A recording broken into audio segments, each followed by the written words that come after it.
नमस्कार दोस्तों, जय जोहार, जय छत्तीसगढ़। स्वागत है आपके अपने YouTube चैनल पर लर्न विद निखिल के साथ, जहां मिलता है आपको सही कंटेंट और बिल्कुल सही जानकारी। दोस्तों, तो आज का हमारा जो है सीडीपी का जो एमसीक्यू का जो सीरीज है दोस्तों, आज जो है दूसरा दिन है। पहले दिन का आप लोग एमसीक्यू क्वेश्चन देखना, बहुत अच्छे तरीके से हम लोग पूरा बाल केंद्रित शिक्षा के ऊपर जितने भी क्वेश्चन बन सकते थे उसको बनाकर हम लोगों ने प्रैक्टिस किया हुआ है। दोस्तों, मैं उसी प्रकार से आज और आप लोगों के लिए CG TET and CTET में जो कि बहुत उपयोगी होने वाला है ये क्वेश्चन सीरीज, तो अंत तक जरूर बने रहना दोस्तों। और इतना विनती है दोस्तों कि बिना कहे जो है आप लोग सब्सक्राइब कर दीजिए करेगा और लाइक बिल्कुल कीजिएगा दोस्तों। ठीक है दोस्तों, तो चलिए बिना किसी देरी के हम लोग स्टार्ट करते हैं। यहाँ पे हमारा जो है नेक्स्ट जो टॉपिक है एमसीक्यू का, है ना। तो जो नेक्स्ट स्लाइड है उसके ऊपर हम लोग चलते हैं। तो जो है ना दोस्तों, आज जो है पहला क्वेश्चन की ओर हम लोग चलते हैं यहाँ पे, है ना। पहला क्वेश्चन है भूख और प्यास। ये जो क्वेश्चन यहाँ पे मैंने लिया हुआ है ना दोस्तों, ये हम लोगों ने अनुवांशिक वातावरण का जो टॉपिक है ना पढ़े थे, है ना। तो उससे रिलेटेड जितने भी क्वेश्चन बनते हैं आपके आसपास से, जो जितने भी वातावरण या अनुवांशिकता से रिलेटेड, आपके सामाजिक सांस्कृतिक परिप्रेक्ष्य से रिलेटेड, है ना, वायवस्की जीन प्याजे से रिलेटेड जितने भी क्वेश्चन बनते हैं, ये उन्हीं से रिलेटेड क्वेश्चन है। आपके तर्क संगत और आपकी जो सोचने की विचारधारा है उसके अकॉर्डिंग जो है एग्जामिनर जो है वो क्वेश्चन बनाता है दोस्तों। तो आप लोग जो है ध्यान से आज का क्वेश्चन करना, क्योंकि ये जो जितने भी क्वेश्चन मैं आप लोगों के सामने लाया हुआ हूं ना, ये प्रीवियस ईयर के क्वेश्चन पेपर और मॉडरेट क्वेश्चन है दोस्तों, जो आपके एग्जाम में आया हुआ है। तो आप लोग बिल्कुल ध्यान से कीजिएगा दोस्तों, क्योंकि इन्हीं से ही आपके एग्जाम में क्वेश्चन देखने को मिलेगा 100%। ठीक है, तो देखते हैं यहाँ पे दोस्तों, भूख और प्यास है। देखते हैं यहाँ पे पहला ऑप्शन। और ना दोस्तों, मैंने पिछले बार की तरह ही आंसर आप लोगों को दे दिया हूँ। इसका पीडीएफ जो है आप लोगों को टेलीग्राम चैनल पे मिल जाएगा। तो टेलीग्राम चैनल डिस्क्रिप्शन बॉक्स पे, वहां से आप लोग पीडीएफ डाउनलोड कर लेना दोस्तों। क्लीन एंड शॉर्ट जो है पीडीएफ आप लोगों को मिलेगा, फ्री है, बिल्कुल फ्री ऑफ कॉस्ट है दोस्तों। उसका लाभ उठाइए आप लोग, है ना। तो ऑप्शन की ओर बढ़ते हैं। व्यक्तिगत प्रेरक, जन्मजात प्रेरक, सामाजिक प्रेरक, अर्जित प्रेरक। तो यहाँ पे जो है ना भूख और प्यास, अब आप लोग जो है मानव हो, है ना, जीवित हो, सजीव हो, तो आप लोगों को जो है भूख तो लगेगा ही ना, क्योंकि वो तो एक जैविक प्रक्रिया है। मैंने इस टॉपिक को जो है वो वातावरण और जो अनुवांशिकता वाला हेरिडिटी वाला जो वीडियो लेक्चर मैंने अपने जो यूट्यूब में है ना अपलोड किया हुआ है, आप लोग देख लेना। बहुत सरल तरीके से आप लोगों को समझाया हूँ दोस्तों, है ना। सही आंसर होगा बी, यहाँ पे जन्मजात प्रेरक है दोस्तों, है ना। आइए देखते हैं कैसे व्याख्या भी लाया हूँ, कहीं भटकने की ही जरूरत नहीं है आप लोगों को। ठीक है, भूख और प्यास जैविक या शारीरिक आवश्यकताएं हैं जो जन्म से ही व्यक्ति में मौजूद होती है। इन्हें प्राथमिक प्रेरक भी कहा जाता है, क्योंकि ये जीवित रहने के लिए अनिवार्य है दोस्तों। अगर आप लोग खाना खाओगे ही नहीं, है ना, तो जीवित रह पाओगे क्या? नहीं रहोगे। और ये जन्मजात होती है, हर जीव के अंदर होता है ना। पेट पेट, है ना, अभी जो है पेट के लिए तो इंसान जो है रोजमर्रा के जीवन में भाग दौड़ करते ही रहता है ना, खाने के लिए, भोजन के लिए। ठीक है, तो चलिए दोस्तों, मजेदार तरीके से इसी प्रकार हम लोग आगे बढ़ते हैं अपने नेक्स्ट क्वेश्चन की ओर। ठीक है, कक्षा कक्ष में, है ना, कक्षा कक्ष में वह विद्यार्थियों में, है ना, विद्यार्थियों के मध्य संप्रेषण होना चाहिए। कक्षा कक्ष में शिक्षक व विद्यार्थियों, यहाँ पे पूछा जा रहा है शिक्षक व विद्यार्थियों के मध्य जो है संप्रेषण कैसा होना चाहिए, है ना। तो एक शिक्षक और विद्यार्थी, है ना, जो क्लासरूम में है, तो उनके मध्य जो है वो इंटरेक्ट मतलब कि संप्रेषण, है ना, संप्रेषण कैसे होना चाहिए। चलिए देखते हैं ऑप्शन यहाँ पे। पाठ्य पुस्तक केंद्रित होना चाहिए, नेगेटिव विद्यार्थी केंद्रित होना चाहिए, शिक्षक केंद्रित होना चाहिए, उद्देश्य केंद्रित होना चाहिए। तो यहाँ पे विद्यार्थी केंद्रित ही होगा, तो वहां पे जो है संपूर्ण रूप से विद्यार्थियों का महत्व रहेगा, शिक्षक कहाँ चले जाएगा। शिक्षक केंद्रित होगा वहां पे, तो एक शिक्षक जो है वो सिखाएगा कैसे, है ना। मतलब बच्चे तो वहां पे शिक्षक जो है तानाशाह के रूप में हो जाएंगे, जैसे कि जो है पाश्चात्य शिक्षा में होता था, है ना। लेकिन अगर उद्देश्य केंद्रित होगा तो दोनों वहां पे पार्टिसिपेट करेंगे दोस्तों, है ना। तो जो कक्षा कक्षा में शिक्षक व विद्यार्थियों के मध्य जो संप्रेषण होना चाहिए वो उद्देश्य केंद्रित होना चाहिए। चलिए देखते हैं व्याख्या में इसका संपूर्ण रूप से हम लोग देखते हैं। कक्षा में बातचीत या संचार हमेशा किसी न किसी शैक्षणिक उद्देश्य की प्राप्ति के लिए होना चाहिए, है ना? उद्देश्यपूर्ण संप्रेषण ही प्रभावी शिक्षण अधिगम को जो है वो सुनिश्चित करते हैं। बहुत ही स्पष्ट तरीके से और स्पष्ट रूप से जो ये पॉइंट है ना, आप लोगों को समझ में आया होगा दोस्तों। ठीक है, व्याख्या इसमें दिया हुआ है और डायरेक्ट जो है ना इसे क्वेश्चन बनाया जाता है, इसलिए मैंने जो है आंसर, ताकि आप लोगों को कहीं भटकने की जरूरत ना पड़े। तो चलिए दोस्तों, हम लोग आगे बढ़ते हैं अपने नेक्स्ट क्वेश्चन की ओर। ठीक है, यदि कोई बच्चा, है ना, विद्यालय में हमेशा देर से पहुंचता है तो आप क्या करेंगे? अब मैं आप लोगों को बताता हूं दोस्तों कि आप जो है आने वाले समय में भावी शिक्षक बनोगे, है ना? मैंने ये जो है अपने कार्यकाल में, जब मैं विद्यार्थी था, एक स्टूडेंट था, तो मैंने बहुत ज्यादा अपने दोस्तों के साथ में अधिकतर लेट हुआ करता था स्कूल जाने में, है ना? तो हम लोग जो है हमेशा, जो हमारे प्रिंसिपल सर थे ना, सिन्हा सर उनका नाम था, है ना, मनोज सिन्हा सर, तो प्रिंसिपल थे, तो अनुशासन बनाए रखने में उनकी बहुत बड़ी जिम्मेदारी होती है। तो वो जो है हम लोगों को जो है प्रेयर में खड़ा नहीं होने देते थे, वो बाहर ही हम लोगों को खड़े कर देते थे। उसके बाद हम लोग जो है उठक बैठक करते थे, ये कान पकड़ के उठक बैठक करते थे और सर को बोलते थे कि सर, हम लोग जो है हमेशा लेट होते हैं, तो आज हम लोगों को बस माफ कर दीजिए, आज के बाद हम लोग लेट नहीं आएंगे। लेकिन ये ना दोस्तों, हम लोग 3 दोस्त थे, मैं बताता हूँ, हम लोग हर दिन लेट होते थे। तो चलिए दोस्तों, ये तो मेरा जीवन काल है, तो उसको हम लोग बाद में बात करेंगे। अभी हम लोग क्वेश्चन के ऊपर आते हैं, यहाँ पे ऑप्शन देखते हैं। उसे डांटेंगे ताकि वह गलती दोबारा ना दोहराए, ये नेगेटिव हो गया। हम लोगों को बच्चे के हित में जाकर सोचना है और पॉजिटिव सोचना है दोस्तों। आप लोगों को मैंने कीवर्ड बताया, टैग वर्ड बताया, उन्हें जाकर जरूर देखना। जो वहाँ पे प्राचार्य होंगे को बताएंगे, या उसके माता पिता से संपर्क करेंगे, या बच्चे से बातचीत करके कारण जानने का प्रयास करेंगे। हमारे जो प्रिंसिपल सर थे ना, वो यही करते थे, हम लोगों से बातचीत करते थे और कारण जानते थे। उसके बाद जो दंड देना है ना, वो देते थे, और नहीं देना है, प्रॉब्लम सॉल्व करते थे, वो नहीं देते थे, क्योंकि एक स्कूल में अनुशासन बनाए रखने के कभी कभी कठोर कदम उठाए जाते हैं। लेकिन हमें यहाँ पे बच्चों के हित में जाकर सोचना है, तो ये आंसर जो है वो पॉजिटिव होगा, और पॉजिटिव का भाई जो होता है वो पॉजिटिव होता है। दोस्तों आशा करते हो ये क्वेश्चन आप लोगों को समझ में आया होगा। आंसर डी हो गया यहाँ पे। व्याख्या देखते हैं यहाँ पे।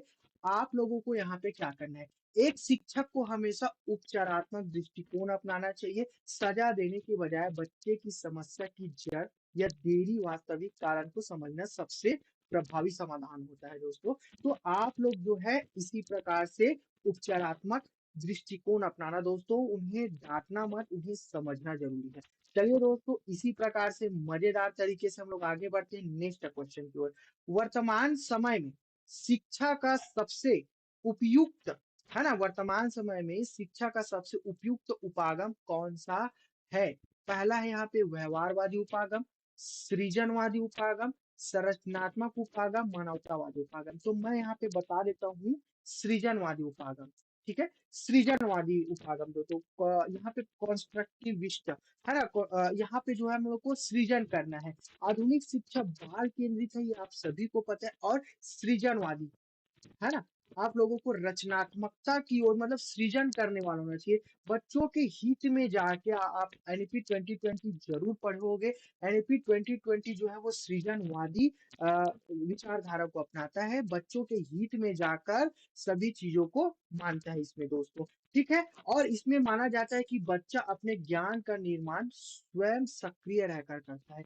जीन चार्जर के अकॉर्डिंग आप लोग सभी जानते हो कि बच्चे जो है अपने ज्ञान का निर्माण स्वयं करता है, और यह जो है वो सक्रिय रूप से एक्टिव लर्नर होते हैं दोस्तों। और जितने भी बच्चे होते हैं वो कर करके सीखते हैं, लर्निंग बाई डूइंग के दोस्तों। तो इनसे भी क्वेश्चन बनाया जाता है। जितने भी पॉइंट है, ये 30 क्वेश्चन जरूर है दोस्तों, लेकिन ये 60-70 क्वेश्चन के बराबर है। तो आप लोग जो है अंत तक जरूर बने रहना, चैनल को सब्सक्राइब जरूर करना दोस्तों। ठीक है, तो चलिए हम लोग आगे बढ़ते हैं नेक्स्ट क्वेश्चन की ओर। स्कूलों में अधिकतर शिक्षकों में, है ना, अपने छात्रों के लिए किसका सर्वाधिक अभाव पाया जाता है? यहाँ पे देखते हैं हम लोग स्नेह का, क्रोध का, दोषारोपण का, घृणा का। स्पष्ट रूप से यहाँ पे मैं आप लोगों को एक बार फिर से क्वेश्चन पढ़ के सुनाता हूँ। स्कूलों में अधिकतर शिक्षकों में अपने छात्रों के लिए किसका सर्वाधिक अभाव पाया जाता है? यहाँ पे जो है नेगेटिव वर्ड्स को पूछा गया है, है ना, नेगेटिव वर्ड्स को शिक्षकों में, छात्रों के लिए, ठीक है, छात्रों के लिए। तो स्नेह का ये तो पॉजिटिव है, स्नेह होना चाहिए। क्रोध जो है नेगेटिव है, दोषारोपण नेगेटिव है, घृणा सबसे ज्यादा नेगेटिव है दोस्तों, है ना, सबसे ज्यादा। अगर घृणा हुआ एक शिक्षक को एक विद्यार्थी के प्रति, तो वो जो है उत्तम जो शिक्षक है, सर्वोत्तम जो शिक्षक है ना, वो नहीं कहलाएगा। जैसे कि मैं आप लोगों को जो है एक स्टोरी, आप लोग सभी जानते हो एकलव्य को। एकलव्य ने गुरु द्रोणाचार्य को अपना गुरु माना था। हालांकि गुरु द्रोणाचार्य ने उनको अपना शिष्य नहीं माना था, लेकिन एकलव्य के प्रति गुरु द्रोणाचार्य के मन में घृणा उत्पन्न था दोस्तों। तो उस प्रकार से हमें नहीं करना है। तो चलिए, ये तो बात की बात है ना, हम लोग देखते हैं अपने टॉपिक रिलेटेड।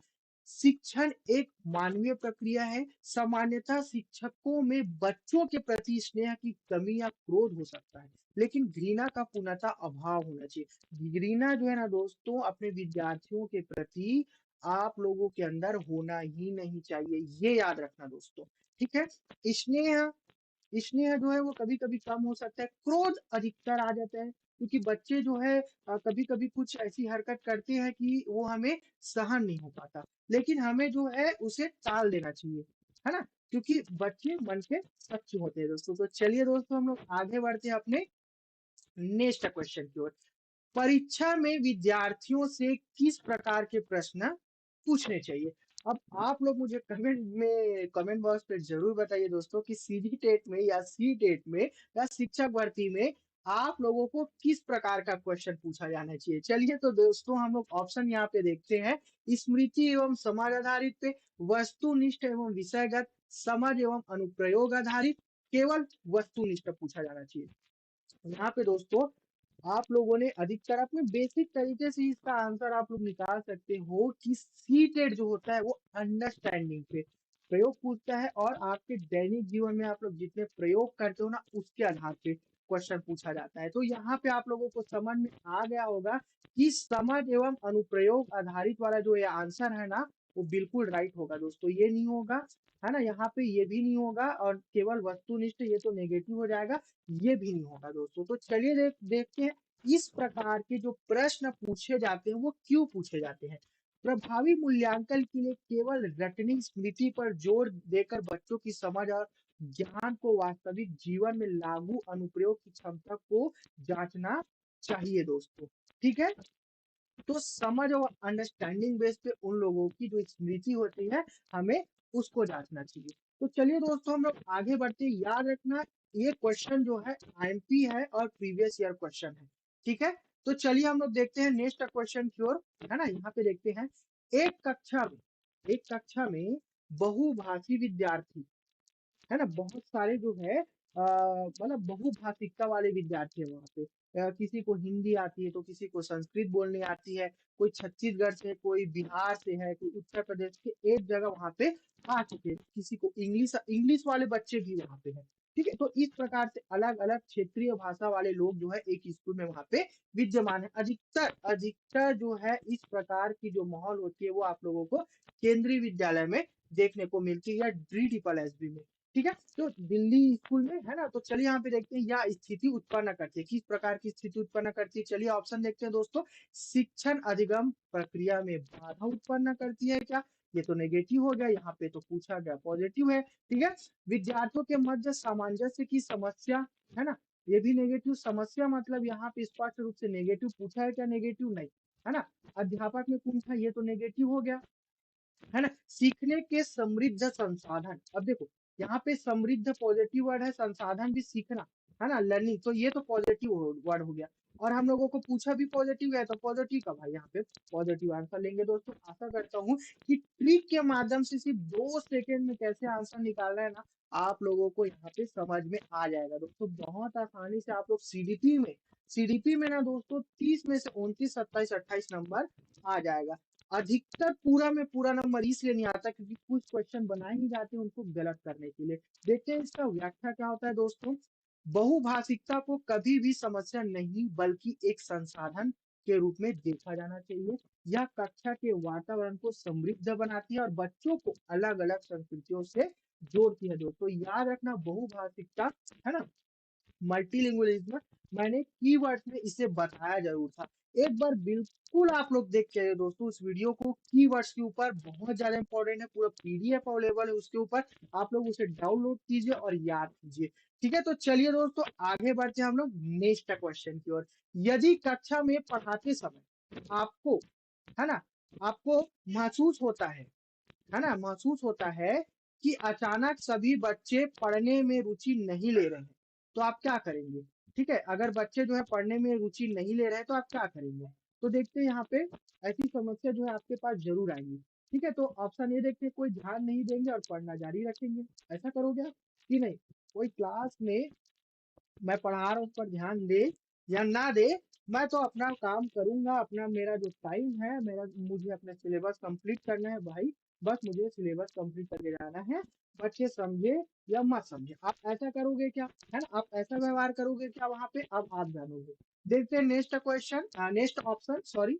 पढ़ाना बंद कर देंगे, ऐसा करोगे क्या? बच्चों को ध्यान देने को कहोगे, ऐसा करो, कारण जानने की कोशिश करोगे। मैं जो हूँ कारण जानने की कोशिश करूंगा वहां पे। ऑप्शन डी ही इसका सही राइट और आंसर होगा, कारण जानने की कोशिश करेंगे। अंडरस्टैंडिंग बेस्ड तो क्वेश्चन था। आप लोगों के पास जो है इस प्रकार के जो है ना दोस्तों, जब आप लोग एक शिक्षक बन जाओगे या प्राइवेट स्कूल में जाओगे ना, तो इस प्रकार की जो दुविधा है ना, इस प्रकार की जो समस्याएं हैं, इस प्रकार के जो समस्या है ना, वो आप लोगों को देखने के लिए जरूर मिलेगा दोस्तों। तो इसी प्रकार के क्वेश्चन आपके एग्जाम में पूछा जाएगा। तो चलिए दोस्तों व्याख्या देखते हैं। यहाँ पे शिक्षण के दौरान छात्रों की रुचि का गिरना किसी शिक्षण विधि की कमी या बोरियत का संकेत हो सकता है। डायरेक्ट इससे क्वेश्चन बनाया जाता है कि उबाऊ हो रहे छात्रों को क्या करना चाहिए, तो हमें अपनी शिक्षण विधियों में बदलाव करना चाहिए, है ना। ऐसे में शिक्षक को तुरंत कारण का विश्लेषण कर अपनी विधि में बदलाव करना चाहिए। आप लोग जिस माध्यम से पढ़ा रहे हो ना, जिस तरीके से पढ़ा रहे हो, उस तरीके को जो है आप लोगों को बदलाव करना चाहिए दोस्तों। ठीक है, एक मिनट रुकना है यहाँ पे, मैं कमेंट देख लेता हूँ थोड़ा सा। ठीक है, अच्छा, आप लोगों के साथ ऐसा हुआ है, ठीक ठीक। अच्छा, रोहन का कहना है, ठीक है। अच्छा, मीना का भी, मीना के स्कूल में भी ऐसा हुआ है। तो चलिए दोस्तों, ये तो चलता रहेगा, बाद में देखेंगे हम लोग, है ना। चलिए आगे बढ़ते हैं दोस्तों, है ना। नेक्स्ट, आप भी कमेंट बॉक्स पे कमेंट जरूर कीजिएगा कि आप जो है किस प्रकार से आपके जो टीचर होंगे, या आप प्राइवेट टीचर जरूर होंगे, है ना, या आपके जो समय में जो टीचर थे वो लोग क्या करते थे, है ना।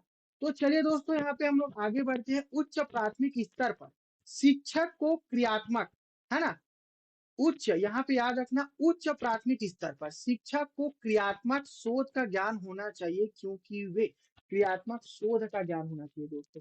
क्यों होना चाहिए, है ना, एक्स्ट्रा रिसर्च का ज्ञान उसको क्यों होना चाहिए? चलिए देखते हैं। इसके माध्यम से बच्चों की समस्या की पहचान कर सुधार करने का कौशल विकसित कर पाएंगे। दूसरा ऑप्शन है, अपना स्वयं का विकास कर पाएंगे। ठीक है, बच्चों को प्रभावी ढंग से पढ़ा पाएंगे, शोध करने का कौशल विकसित कर पाएंगे। यहाँ पे देखते हैं कि इसके माध्यम से, है ना, किसके माध्यम से? क्रियात्मक शोध का, है ना, माध्यम से बच्चों की समस्या को पहचान कर सुधार करने का कौशल विकसित कर पाएंगे दोस्तों। ये बहुत ज्यादा इंपॉर्टेंट लाइन है, नोट डाउन कर लेना। ये एंटी भी है, डायरेक्ट इनसे कई प्रकार के क्वेश्चन बनाए जाते हैं, और यही हमारा राइट आंसर होगा, और यही पॉजिटिव है, यहाँ पे पूछा भी गया है पॉजिटिव दोस्तों। ठीक है, आइए देखते हैं किस प्रकार से होता है ये क्रियात्मक शोध, एक्शन रिसर्च। शिक्षक को कक्षा की तात्कालिक समस्याओं को वैज्ञानिक तरीके से समझने और हल करने में सक्षम बनाता है, जिससे शिक्षण की गुणवत्ता में सुधार होता है दोस्तों। तो चलिए दोस्तों, इसी प्रकार से मजेदार तरीके से हम लोग बढ़ते हैं आगे, है ना, अपने 11वें नंबर के क्वेश्चन पे। बहुत ज्यादा इंपॉर्टेंट है, प्रीवियस ईयर का क्वेश्चन है ना। शिक्षा का अधिकार अधिनियम 2009 ने 6 वर्ष से 14 वर्ष आयु के विद्यालय कभी न गए अथवा विद्यालय शिक्षा दूरी छोड़ने वाले बच्चों को शिक्षा की मुख्य धारा से जोड़ने हेतु, यहाँ पे पूछा गया है कि कौन से जो नियम है, पाठ्यक्रम है, किस प्रकार से यहाँ पे कानून बनाए गए हैं, उसके बारे में इसे पूछा गया है। इस प्रकार के क्वेश्चन आप लोगों को देखने के लिए मिलेगा ही मिलेगा। तो ऑप्शन देखते हैं, विशेष पाठ्यक्रम लागू करने पर जोर दिया है, विशेष प्रशिक्षण लागू करने पर जोर दिया है, ये इंपॉर्टेंट है यहाँ पे, प्रशिक्षण, है ना, आईएमपी है ये। डायरेक्ट वर्ड यहाँ पे ये डायरेक्ट जो है क्वेश्चन यहाँ पे पूछा गया है ना, वो डायरेक्ट जो है प्रश्न जो है आप लोगों का जो है टॉपिक से उठाया गया है और प्रशिक्षण लागू करने वाला ये उसका जो समाधान विशेषता गुण है ना, उससे इसका आंसर यहाँ पे निकाला गया है। मैं किस प्रकार से है उसको बताऊंगा यहाँ पे। अलग से विद्यालय खोलने की बात कही है, नहीं समावेशी शिक्षा इसके नकारात्मक पक्ष में समान रूप से हमें सभी बच्चों को एक समान रूप से शिक्षा देना है, ये तो नेगेटिव हो जाएगा। अलग से शिक्षक, ये भी नेगेटिव हो जाएगा दोस्तों। तो यहाँ पे ये पॉजिटिव होगा और पाठ्यक्रम लागू करने पर जो ये भी जो है नेगेटिव हो जाएगा दोस्तों। यहाँ पे सिर्फ एक ही जो ऑप्शन है पॉजिटिव है, क्योंकि पाठ्यक्रम अलग बच्चों के लिए अलग प्रकार से नहीं, सभी बच्चों को एक समान होकर हमें देखना है। समावेशी शिक्षा में यही कहती है और एनईपी 2020 जो होता है वो भी इसी के ऊपर बल देता है। देखते हैं यहाँ पे आरटीई 2009 के अनुसार जो बच्चे स्कूल नहीं जा सके उन्हें उनकी आयु के अनुसार उचित कक्षा में प्रवेश दिया जाता है और उनके शैक्षणिक स्तर को बराबर लाने के लिए विशेष प्रशिक्षण का प्रावधान है दोस्तों। ठीक है, तो इस प्रकार से जो है शिक्षा को बढ़ावा दे रहा है भारत सरकार जो है ना। तो ये मोस्ट इम्पोर्टेंट पॉइंट है, यहाँ पे आप लोग इसे याद जरूर रखना दोस्तों। इनसे जो क्वेश्चन है एक या दो क्वेश्चन आप लोगों को देखने को मिलेगा। आप लोग जो है ना बीएड और डीएलएड में इसे पढ़े जरूर होंगे। ठीक है, तो चलिए दोस्तों हम लोग आगे बढ़ते हैं अपने नेक्स्ट क्वेश्चन की ओर। ठीक है, प्रश्न देखो, निम्नलिखित को सुमेलित कीजिए दोस्तों यहाँ पे। ठीक है, इस प्रकार के क्वेश्चन आप लोगों को देखने को मिलेगा। एक तत्व सिद्धांत, एक तत्व सिद्धांत। ठीक है, एक तत्व सिद्धांत यहाँ पे गिलफोर्ड ने दिया, बिने ने दिया, थॉर्नडाइक ने दिया या थर्स्टन ने दिया।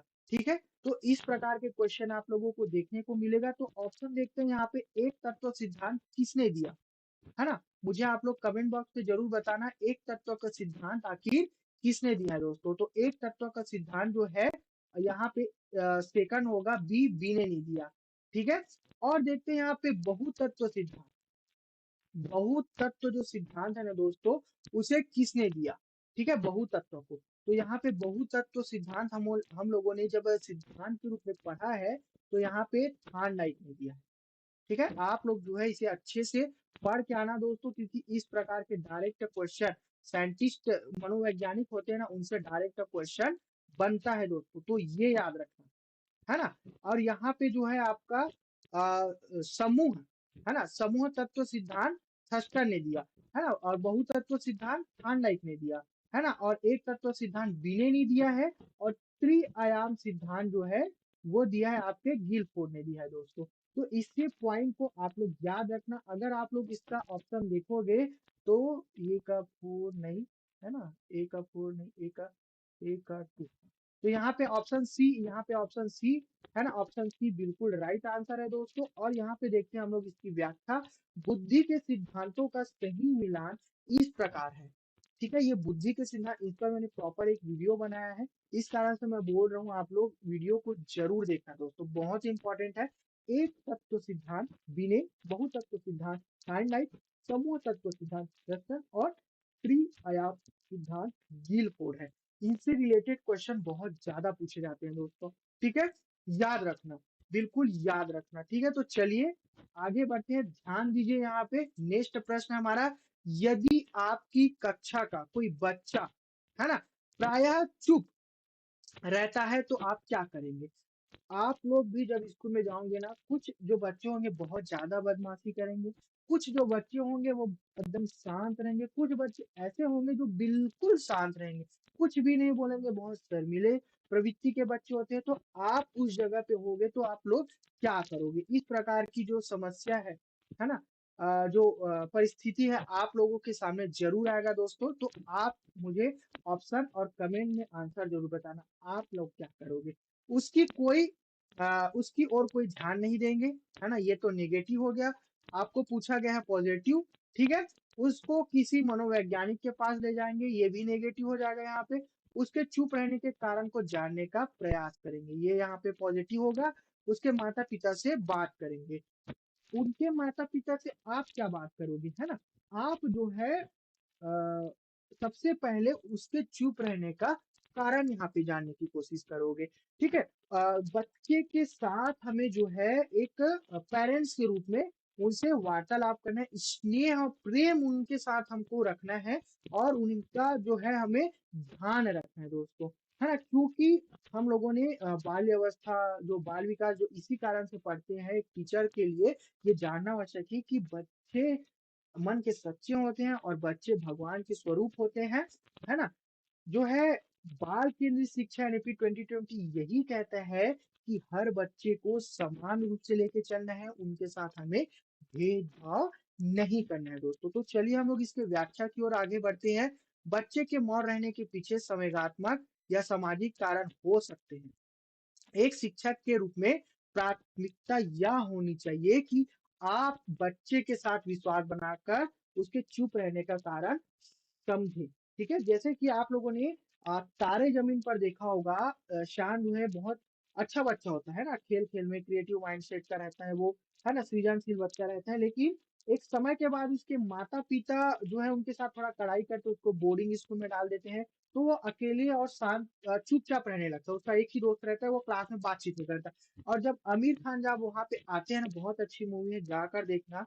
अभी तारे ज़मीन 2 पर आया था, उसको भी आप लोग देखना। बहुत अच्छे मूवी है ना? हैंडीकैप बच्चों के ऊपर उसे बनाया गया था तारे ज़मीन पर। तो चुप रहने का उसका जो कारण है, उसे जानने की कोशिश करते हैं। एक संवेगात्मक जो हमारी जो सोच होती है ना? वहाँ पे हम लोगों को छोटे बच्चों के साथ व्यवहार कैसे करना चाहिए, उनको जोड़ के कैसे रखना चाहिए वहाँ पे, ये हमें सिखाता है। तो चलिए दोस्तों हम लोग आगे बढ़ते हैं अपने नेक्स्ट क्वेश्चन की ओर। सतत एवं व्यापक मूल्यांकन से तात्पर्य है, सतत एवं व्यापक मूल्यांकन से नियमित रूप से मासिक परीक्षा लेना, है ना? सीखने की प्रक्रिया के दौरान शैक्षिक एवं सह-शैक्षिक क्षेत्रों को नियमित रूप से आकलित करना, ठीक है? नियमित रूप से कक्षा में गतिविधियां आयोजित कराना, अंक या ग्रेड प्रदान करना। याद रखना सतत एवं व्यापक मूल्यांकन के बारे में जो कंटिन्यूअस चलती है, तो यहाँ पे पॉजिटिव रूप है सीखने की प्रक्रिया के दौरान, क्योंकि ये दौरान है, जब सीख रहे बच्चा तो लगातार जो कंटिन्यू मतलब सतत चल रहे शैक्षिक एवं सह-शैक्षिक क्षेत्रों को नियमित रूप से आकलित करते रहना। ठीक है? यही उसका उदाहरण होता है। ये डायरेक्ट जो है आप लोगों को परिभाषा से डायरेक्ट क्वेश्चन बनाया गया है और उसका आंसर होगा आपका ऑप्शन बी दोस्तों। चलिए देखते हैं कैसे।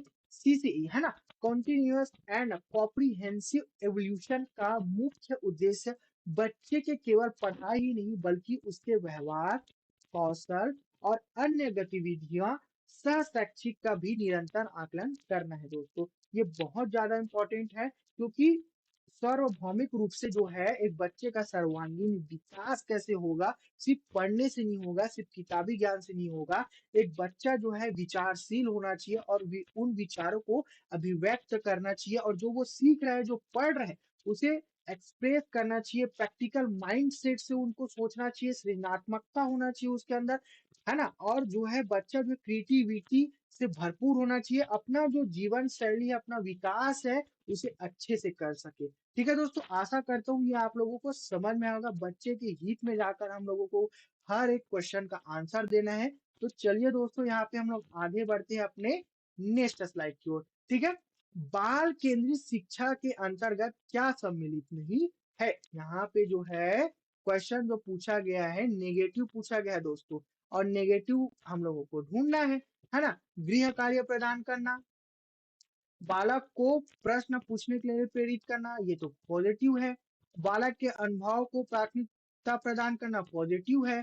ठीक है? बालक की सृजनात्मकता को बढ़ावा देना पॉजिटिव है। पहला ऑप्शन गृह कार्य प्रदान करना, ये जो है नेगेटिव है। हम लोगों को बाल के एनईपी 2020 कहता है कि बस शिक्षा बिना बोझ के, है ना? एनईपी 2020 बोलता है शिक्षा बिना बोझ के दोस्तों। तो जो है मानसिक रूप से बच्चे जो है ना बहुत ज्यादा प्रताड़ित हो जाते हैं। मेरे यहाँ भी छोटे-छोटे बच्चे हैं, है ना? मेरे चाचा-चाची के और मेरे छोटे-छोटे भाई-बहन हैं। उन लोगों को मैं भी कोचिंग पढ़ाता हूँ छोटे-छोटे बच्चों को, तो मैंने देखा है बहुत ज़्यादा उन लोगों को स्कूल में होमवर्क मिल जाता था, है ना? उन लोगों को होमवर्क करने के लिए बहुत ज़्यादा उन लोग खेल नहीं पाते थे, है ना? इतना होमवर्क। छोटे-छोटे बच्चे ना होमवर्क के मारे परेशान रहते थे। वो लोग आते थे, बोलते थे भैया इतना सारा होमवर्क है, हम लोगों का होमवर्क करवा दो ना, है ना? उन लोग का पूरा दिन जो निकल जाता था ना, पूरा होमवर्क करने में निकल जाता था। गृह कार्य इतना करते थे, उन लोग इतना लिखते थे, इतना प्रैक्टिस करते थे, इतना उन लोग का मैं तो ये सोचता हूँ अ, अब देखो हाइट इतना छोटा रहेगा लेकिन जो उनका बैग रहता है ना, वो उनसे ज़्यादा वज़न होता है ना? उ उतना ज़्यादा वज़न होता है उनका बैग। इतने मोटे-मोटे काफ़ी पुस्तक और बच्चे उसको ढोकर कैसे चलता है, ये उन्हीं लोग जाने भई कि इतना भारी वज़न, भारी भरकम, है ना? हम लोगों को उनको कार्य नहीं लेना है दोस्तों। चलिए दोस्तों इसकी व्याख्या देखते हैं। क्वेश्चन के अकॉर्डिंग मैंने अपना समझ के अकॉर्डिंग आप लोगों को बताया। बाल केंद्रित शिक्षा अनुभव, सक्रियता और जिज्ञासा पर आधारित होती है। ठीक है? यांत्रिक तरीके से गृह कार्य देना इसकी मुख्य विशेषता नहीं है, बल्कि यह सीखने के बोझ को कम करने पर आधारित है। ये याद रखना दोस्तों। बाल केंद्रित मतलब बच्चे के हित में जाके हम लोगों को क्वेश्चन करना है। बच्चे जो है वो सक्रिय रूप से सीखते हैं, खेल-खेल में सीखते हैं और खोज कर करके सीखते हैं दोस्तों। तो चलिए दोस्तों हम लोग आगे बढ़ते हैं अपने नेक्स्ट क्वेश्चन की ओर। ठीक है? प्रतिभाशाली बालक वह है जो अपने उत्पादन की मात्रा, दर तथा गुणवत्ता में विशिष्ट होता है। यह कथन दिया गया है। डायरेक्ट ये जो है परिभाषा है और जो है हमें मनोवैज्ञानिक रूप से पूछा गया है। मैंने आप लोगों को पढ़ाया हुआ है, वीडियो एक बार जाके देख लेना दोस्तों, है ना? चलिए देखते हैं तो टर्मन एवं ओडम द्वारा, कैरल एवं मार्टिन द्वारा, R.W. टेलर द्वारा, इनमें से कोई नहीं। तो आंसर होगा यहाँ पे सी, R.W. टेलर द्वारा दोस्तों। सही उत्तर होगा सी। व्याख्या देखते हैं दोस्तों। यह प्रसिद्ध परिभाषा R.W. टेलर द्वारा दी गई है, जिन्होंने प्रतिभाशाली बच्चों की पहचान उनके कार्यों की उत्कृष्टता और उत्पादकता के आधार पर की है दोस्तों। याद रखना कि एक प्रतिभाशाली जो बच्चा होता है ना दोस्तों, वो थोड़ा-सा क्रिएटिव माइंडसेट का होता है, रचनात्मक माइंडसेट का होता है और वो हर बच्चे से अलग प्रकार से अपनी सोच रखता है ना? उसकी जो कार्यशैली होगी ना दोस्तों, उसकी सीखने की जो शैली होगी ना, वो अलग प्रकार से है। वो बच्चा हर चीज़ में ना निपुण ना होगा वहाँ पे, हर चीज़ में, है ना? तो चलिए दोस्तों हम लोग आगे बढ़ते हैं। इस भी टॉपिक को मैंने अच्छे से पढ़ा है और जाके वीडियो ज़रूर देखना दोस्तों। तो चलिए दोस्तों हम लोग आगे बढ़ते हैं यहाँ पे नेक्स्ट क्वेश्चन की ओर। बच्चों को सीखने सिखाने की प्रक्रिया के दौरान वे उस कार्य को किस प्रकार से कर रहे हैं, इसकी जानकारी इन्हें कैसे प्राप्त चलेगी। तो चलिए दोस्तों आइए आगे बढ़ते। ऑप्शन में कार्य समाप्त होने के पश्चात दी जानी चाहिए, कार्य करते समय सतत रूप से दी जानी चाहिए, कार्य के बीच में एक बार दी जानी चाहिए, या डी इसकी कोई आवश्यकता नहीं है दोस्तों। है ना? कमेंट बॉक्स पे कमेंट जरूर करना दोस्तों। हम लोग ऑप्शन यहाँ पे बी कार्य करते समय सतत रूप से दी जानी चाहिए। कार्य जब वो कर रहे हैं ना तो उनको बीच बीच में जो है ना, बीच बीच में सतत रूप से हमें दी जानी चाहिए। है ना? क्यों देनी चाहिए, व्याख्या देखते हैं यहाँ पे। सकारात्मक प्रतिपुष्टि, फीडबैक अधिगम के दौरान सबसे प्रभावी होती है। जब बच्चे कार्य कर रहे हों, तभी उन्हें मार्गदर्शन देने से वे अपनी गलतियों को तुरंत सुधार पाते हैं। इस कारण से जो है जब वो कार्य कर रहे हैं ना, तभी उनको हम लोगों को बीच-बीच में फीडबैक देते रहना चाहिए। उनका हमें बीच-बीच में सतत रूप से, इससे पहले और हम लोगों ने क्वेश्चन किया था सतत रूप से, इसी प्रकार का क्वेश्चन था। ठीक है? तो फीडबैक बहुत ज़्यादा इम्पोर्टेंट होता है, ताकि जो बच्चे गलतियाँ कर रहे हैं ना, उन पर वो सुधार सके और अच्छे से जो है अपने सब्जेक्ट में अच्छे से काम कर सके, अच्छे से उन सभी चीज़ों को सुधार सके दोस्तों। तो चलिए दोस्तों हम लोग आगे बढ़ते हैं अपने नेक्स्ट क्वेश्चन की ओर। यदि आपकी कक्षा में कोई बच्चा अधिगम अक्षम हो तो क्या करेंगे? है ना?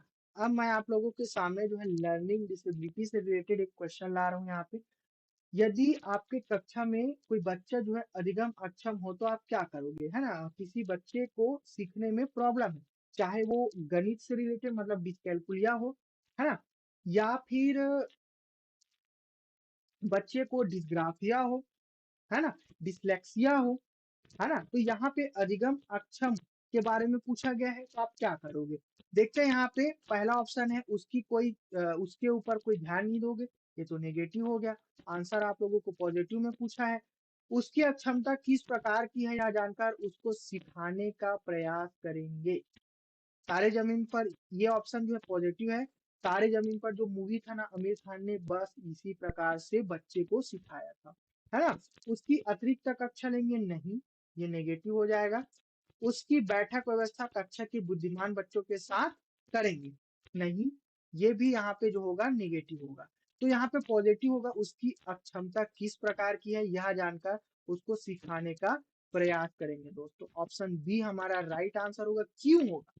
समावेशी शिक्षा के अनुसार प्रत्येक बच्चे की विशिष्ट आवश्यकता को समझना शिक्षक का दायित्व है, क्योंकि आप गुरु हो, आप स्कूल में उनके माता पिता हो, तो एक बच्चे को किस प्रकार से सहज, स्नेह और प्रेम रूप से समझाना, उनको समझना, उनके साथ व्यवहार करना प्रेम पूर्वक, ये आपकी जिम्मेदारी है ना। ये केवल और केवल आपकी जिम्मेदारी है दोस्तों। ठीक है, तो चलिए दोस्तों हम लोग आगे बढ़ते हैं अपने नेक्स्ट क्वेश्चन की ओर। बच्चों के भाषाई विकास के लिए जरूरी है कि, चलिए देखिए, भाषा के विकास से मुझे याद आता है लेवय बस्ती। ठीक है, तो चलिए देखते हैं यहाँ पे। उनको अधिक से अधिक अपने विचार व्यक्त करने के लिए अवसर देने चाहिए। ठीक है, भाषाई कौशलों के विकास हेतु गतिविधियां आयोजित की जानी चाहिए। लिखना, पढ़ना, बोलना तथा सुनने का अभ्यास करना चाहिए। सभी आंसर जो है पॉजिटिव है, उपयुक्त सभी यहाँ पे राइट होगा दोस्तों।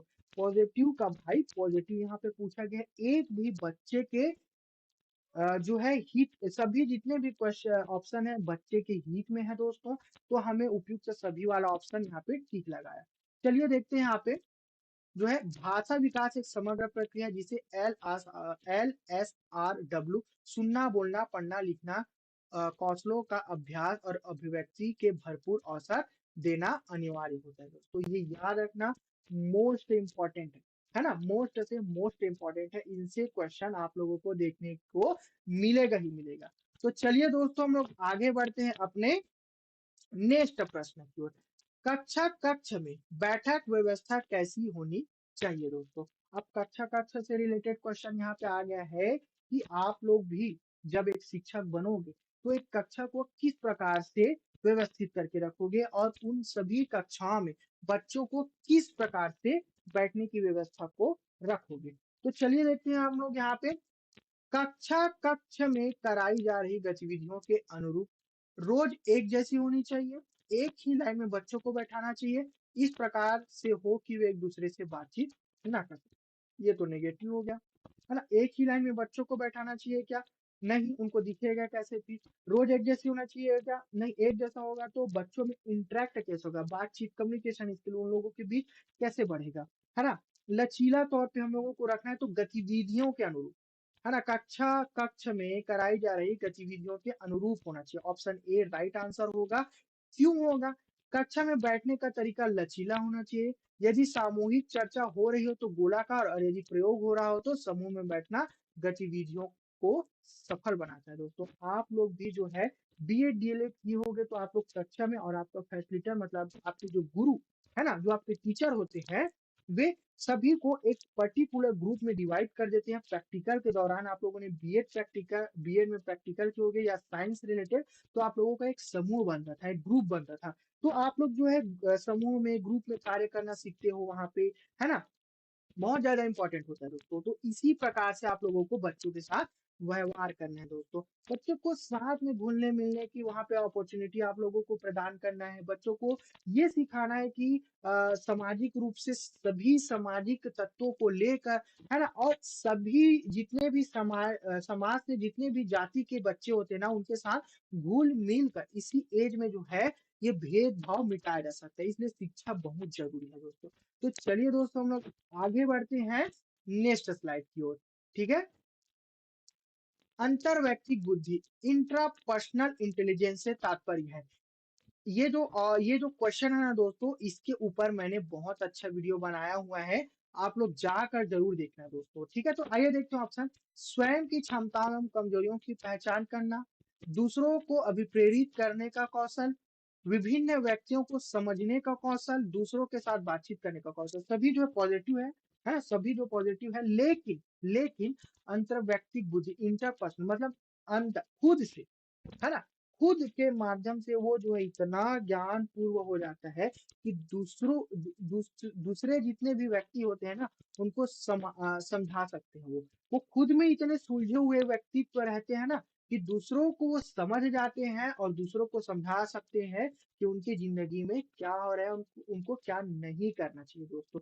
तो चलिए दोस्तों, हम लोग देखते हैं यहाँ पे हार्वर्ड गार्डनर के अनुसार अंतरवैयक्तिक बुद्धि वह क्षमता है जिससे व्यक्ति दूसरों की भावनाओं, इच्छाओं और व्यवहारों को सही ढंग से समझ पाता है और उनके साथ प्रभावी संवाद करता है दोस्तों। ये याद रखना, है ना। हार्वर्ड गार्डनर के बहुबुद्धि जितने भी सिद्धांत है ना दोस्तों, ये उससे रिलेटेड क्वेश्चन है और उनसे क्वेश्चन देखने को मिलता है। मैंने बहुत ज्यादा अच्छे तरीके से इसके ऊपर जो है वीडियो बनाया है, इस टॉपिक को बहुत अच्छे तरीके से कवर कराया दोस्तों।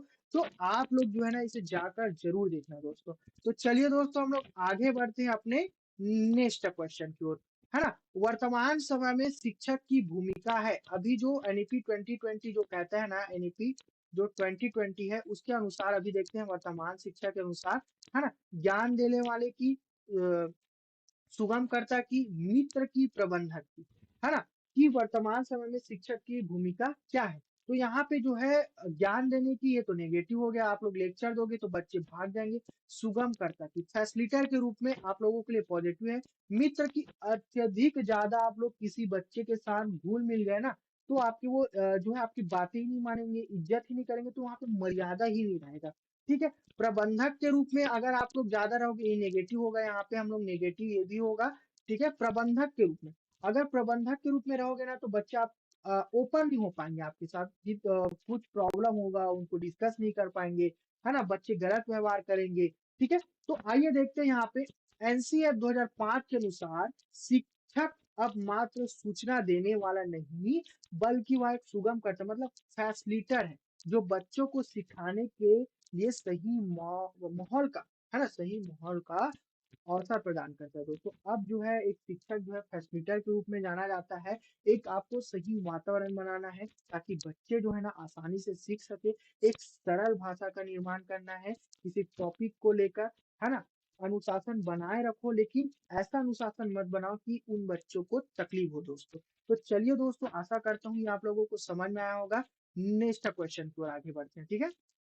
आपको लगता है कि आपकी कक्षा में कुछ बच्चे बहुत तेज गति से सीख रहे हैं और कुछ धीमी गति से, इस परिस्थिति में आप क्या करोगे।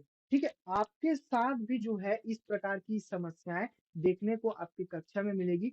अब ये याद रखना दोस्तों कि कुछ जो शिक्षक होते हैं ना, बहुत ज्यादा ये गलतियां करते हैं कि बच्चे सीख तो रहे हैं कुछ, तो मैं उन पर ध्यान देता हूँ, जो नहीं सीख रहे हैं उनके ऊपर मैं ध्यान नहीं देता। इस प्रकार का भेदभाव आप लोगों को बिल्कुल नहीं करना है, सभी को साथ लेके चलना है ना। आपकी जो शिक्षण विधि है उनका प्रयोग करना है ना। आपके जो तरीके हैं उन पे आप लोगों को बदलाव करना है और सभी को समान रूप से चलना है। क्यों होता है दोस्तों, आइए ऑप्शन देखते हैं। यहाँ पे तेज गति से सीखने वाले बच्चों को आगे बढ़ने देंगे, ये नेगेटिव हो जाएगा। बाकी बच्चों के साथ भेदभाव नहीं करना है। धीमी गति से सीखने वाले बच्चों पर कोई ध्यान नहीं देंगे, ये भी नेगेटिव है। पॉजिटिव पूछा गया है दोस्तों यहाँ पे, है ना। इस बात पर कोई ध्यान नहीं देंगे, ये भी नेगेटिव हो गया। तेज गति से सीखने वाले बच्चों की सहायता धीमी गति से सीखने वाले बच्चों को सिखाने हेतु लेंगे दोस्तों। ये जो पॉइंट है ना पॉजिटिव होगा यहाँ पे और बिल्कुल राइट होगा दोस्तों। आशा करता हूँ कि ये जो पॉइंट क्यों सही है ना, ये आप लोगों को समझ में आया होगा दोस्तों। तो चलिए देखते हैं यहाँ पे व्याख्या। इसे पीयर ट्यूटरिंग सहपाठी शिक्षण कहते हैं दोस्तों। ये हम लोगों के साथ भी हुआ है। हमारे सीनियर या फिर मेरे ही क्लास में जितने भी बच्चे थे ना, है ना, जो टॉपर थे, वो हम लोगों को सिखाते थे, या हम जिस सब्जेक्ट में स्ट्रांग थे ना, जो हमें आसानी से समझ में आता, हम उन लोगों को सिखाते थे। तो इस प्रकार से जो है ये जो है सहपाठी शिक्षण जो है बहुत अच्छा ऑप्शन होता है। ठीक है। यह दोनों के लिए फायदेमंद है। तेज बच्चे का ज्ञान पक्का होता है और धीमे सीखने वाले बच्चे अपने साथी से बिना झिझक से सीख पाते हैं। क्योंकि वो उनके दोस्त नहीं है तो आसानी से वो सीख पाते हैं। एक टीचर के साथ जब उन्हें सिखाता है तो एक डर होता ही है, लेकिन वो जब अपने साथी को सिखाता है तो वो जो पॉइंट होता है ना आसानी से क्लियर हो जाता है दोस्तों। इस प्रकार के क्वेश्चन आपके जिंदगी में भी देखने को मिलेगा जब आप लोग शिक्षक बनोगे, है ना। तो यहाँ पे जो है आप लोगों को बच्चे के हित में जाकर निर्णय लेना है। हर एक परिस्थिति कारण को आप लोगों को समझ के वहां पे जो है व्यवहार करना है दोस्तों। तो चलिए दोस्तों हम लोग आगे बढ़ते हैं अपने नेक्स्ट क्वेश्चन की ओर। ठीक है, प्रश्न है 25वां नंबर, शिक्षण अधिगम प्रक्रिया की दृष्टि से एक अच्छा शिक्षक हुआ है। अब देखते हैं यहाँ पे आप लोगों ने जो है एक अच्छा शिक्षक और एक अच्छा बालक के रूप में बीएड आप लोगों ने किया होगा तो टॉपिक जरूर पढ़ा होगा दोस्तों, है ना। डीएलएड में भी ये टॉपिक है तो आप लोग एक बार जरूर रीड कर लेना, बहुत इंपॉर्टेंट चैप्टर है। कक्षा में बातचीत रोकने में सफल हो जाता है, ये नेगेटिव पॉइंट है। बात करने वालों को दंडित करता है, ये भी नेगेटिव पॉइंट है। यहाँ पे उदासीन है, नेगेटिव है। जो सोचता है कि बातचीत को सीखने के संसाधन के रूप में उपयोग किया जा सकता है, जो सोचता है कि बातचीत को सीखने के संसाधन के रूप में, ये बहुत ज्यादा बढ़िया पॉजिटिव पॉइंट है। यहाँ पे पॉजिटिव पॉइंट था। अब जैसे कि आप लोग ये देखोगे कि आप लोग किसी सब्जेक्ट को पढ़ा रहे हो, बच्चे जो है बातचीत कर रहे हैं लेकिन आपके मुद्दे में नहीं, तो आप वहाँ पे शांत हो जाइए और आप लोग जो है अगर एक अच्छे शिक्षक होगे ना, शांत तरीके से दिमाग लगाकर ये सोचोगे ना कि मैं इन बच्चों का ध्यान अब कैसे आकर्षित करूं। अगर इनको बातचीत की चीत करना ही इंटरेस्टिंग लगता है एक दूसरे के साथ, तो उनकी टॉपिक को उठाओ और अपने टॉपिक से को रिलेट करके जोड़ो, है ना। और वहाँ पे खेल खेल में ही बच्चों से बातचीत कर करके ही ना उनको टॉपिक आप लोग आसानी से समझा सकते हो। तो मैंने ऐसा किया है अपने जो टीचिंग पीरियड के समय, तो आप लोग भी जो है ना इसी मेथड का उपयोग करना, ये बहुत ज्यादा जो है साइंटिफिक है और अच्छा काम करता है दोस्तों। तो चलिए देखते हैं यहाँ पे हमारा व्याख्या क्या है। कक्षा में संवाद, है ना, सीखने का एक महत्वपूर्ण हिस्सा है। एक कुशल शिक्षक छात्रों की आपसी जो चर्चा को शैक्षणिक उद्देश्यों की प्राप्ति के लिए एक सकारात्मक माध्यम बनाता है। आप लोगों को उसे नकारात्मक रूप से नहीं लेना है दोस्तों, वहाँ पे भड़कना नहीं है ना, वहाँ पे चिल्लाना नहीं है बच्चों को, ठीक है। वहाँ पे पॉजिटिव रूप से लेना है। बच्चे आखिर इंटरेस्ट किन चीजों में लेते हैं, उन्हीं से कोरिलेट करके हमको उस टॉपिक को बच्चे को सिखाना है वहाँ पे। तो चलिए दोस्तों हम लोग आगे बढ़ते हैं नेक्स्ट स्लाइड की ओर। ठीक है, प्रयोजना विधि प्रोजेक्ट मेथड के प्रतिपादक है ना। प्रयोजना विधि के प्रतिपादक कौन है? दुर्खिम, प्लेटो, किलपैट्रिक, सुकरात। आप लोग याद रखना किलपैट्रिक है प्रयोजना विधि के, और इसे अच्छे से नोट डाउन कर लेना और अच्छे से पढ़ना आप लोग, क्योंकि ये बहुत ज्यादा इंपॉर्टेंट टॉपिक है दोस्तों। ठीक है, तो आप लोग जो है इसको पढ़ना जरूर। ठीक है दोस्तों, तो चलिए दोस्तों हम लोग आगे बढ़ते हैं अपने नेक्स्ट, सॉरी, यहाँ पे हम लोग देखते हैं व्याख्या, है ना। इसका जो व्याख्या होता है वो क्या होता है? विलियम हेनरी किलपैट्रिक ने जॉन डीवी के, याद रखना बहुत इंपॉर्टेंट यहाँ पे साइंटिस्ट है जॉन डीवी, है ना, प्रयोजनावाद से प्रभावित होकर प्रोजेक्ट विधि का विकास किया, जो करके सीखने, लर्निंग बाय डूइंग के सिद्धांत पर आधारित है दोस्तों। जॉन डीवी जो है प्रज्ञावाद से प्रभावित होकर प्रोजेक्ट विधि का विकास किया, जो करके सीखने मतलब लर्निंग वर्डिंग, जो कर करके हम लोग प्रैक्टिकल रूप से सीखते हैं ना। जैसे कि मैं आप लोगों को पढ़ा रहा हूँ तो इससे पहले मैंने 1000 बार प्रैक्टिस किया हुआ है, ठीक है, 1000 बार, तब जाके मैं आप लोगों को आज जो ये टॉपिक है ना उसको पढ़ा हुआ है, तब जाके मैं इन सभी टॉपिक को आप लोगों को आसानी से समझा रहा हूँ। जॉन डीवी प्रमुख रूप से मनोवैज्ञानिक है, तो याद रखना दोस्तों इस टॉपिक को, ठीक है। किसने किया? किल पैट्रिक ने। तो चलिए दोस्तों हम लोग आगे बढ़ते हैं नेक्स्ट क्वेश्चन में। मूल्यांकन प्रक्रिया के 3 महत्वपूर्ण बिंदु है ना, मूल्यांकन प्रक्रिया के। देखते हैं पहला ऑप्शन, उद्देश्य, अधिगम, अनुभव व मूल्यांकन के उपकरण, है ना। छात्र, अध्यापक व उद्देश्य, छात्र समाज व अधिगम के अनुभव, छात्र, परीक्षा व परिणाम। तो ऑप्शन ए इसका राइट आंसर होगा, उद्देश्य, अधिगम, अनुभव व मूल्यांकन के उपकरण दोस्तों। क्यों है? व्याख्या देखते हैं। मूल्यांकन त्रिकोण के अनुसार शिक्षण उद्देश्य, सीखने के अनुभव और व्यवहार परिवर्तन को जांचने के उपकरण, टूल्स आपस में जुड़े हुए होते हैं। कैसे होते हैं? है ना, मूल्यांकन त्रिकोण के अनुसार शिक्षण का उद्देश्य, एक उद्देश्य होना चाहिए। हम लोगों ने पहला जो यहाँ पे क्वेश्चन किया हुआ इसी से रिलेटेड था कि एक शिक्षक और विद्यार्थियों के बीच उद्देश्य होना चाहिए शिक्षण को लेके, है ना। और सीखने के अनुभव, वहां पे अधिगम जो करने, लर्निंग एक्सपीरियंस, और बच्चे के जो व्यवहार में जो परिवर्तन आ रहे हैं उस टॉपिक को समझ कर ग्रहण करके, है ना, उसको जांचने का जो उपकरण है ना, आपस में एक दूसरे से वो सभी जो टॉपिक्स है ना, यहाँ पे आप लोगों का मूल्यांकन त्रिकोण के अनुसार शिक्षण उद्देश्य, सीखने के अनुभव और जो वो व्यवहार में जब परिवर्तन हो तो जांचने के उपकरण आपस में जुड़े हुए दोस्तों। ठीक है, तो इसे याद रखना, इनसे डायरेक्ट क्वेश्चन आप लोगों को बनाया जाता है। ठीक है, तो चलिए दोस्तों हम लोग आगे बढ़ते हैं अपने नेक्स्ट क्वेश्चन की ओर। ठीक है, अपने नेक्स्ट क्वेश्चन की ओर हम लोग आगे बढ़ते हैं, है ना। प्रश्न क्रमांक 28वां है, कक्षा कक्षा का वातावरण होना चाहिए, कैसा होना चाहिए कक्षा कक्षा का वातावरण? शांतिपूर्ण, शोरगुल से भरा, अनुशासन से पूर्ण, मित्रतापूर्ण, है ना। तो यहाँ पे ऑप्शन होगा हमारा डी, मित्रतापूर्ण, है ना। डायरेक्ट इसकी व्याख्या में चलते हैं, किस प्रकार से एक भय मुक्त और मित्रतापूर्ण वातावरण में ही बच्चा बिना संकोच के प्रश्न पूछ सकता है और बेहतर तरीके से सीख सकता है। दोस्तों ऐसा करते हुए ये समझ में आया होगा, आप लोग भी जब एक शिक्षक बनोगे ना तो अपने कक्षा कक्षा का वातावरण इसी प्रकार से बनाए रखना। ठीक है, अब देखते हैं यहाँ पे अनुशासन का अर्थ डर नहीं बल्कि सीखने को अनुकूलता है ना। अनुशासन जो है वो डर नहीं होना चाहिए दोस्तों, प्रेम होना चाहिए एक छात्रों के मन में, एक शिक्षक के प्रति एक आदर होना चाहिए, एक विश्वास होना चाहिए वहां पे।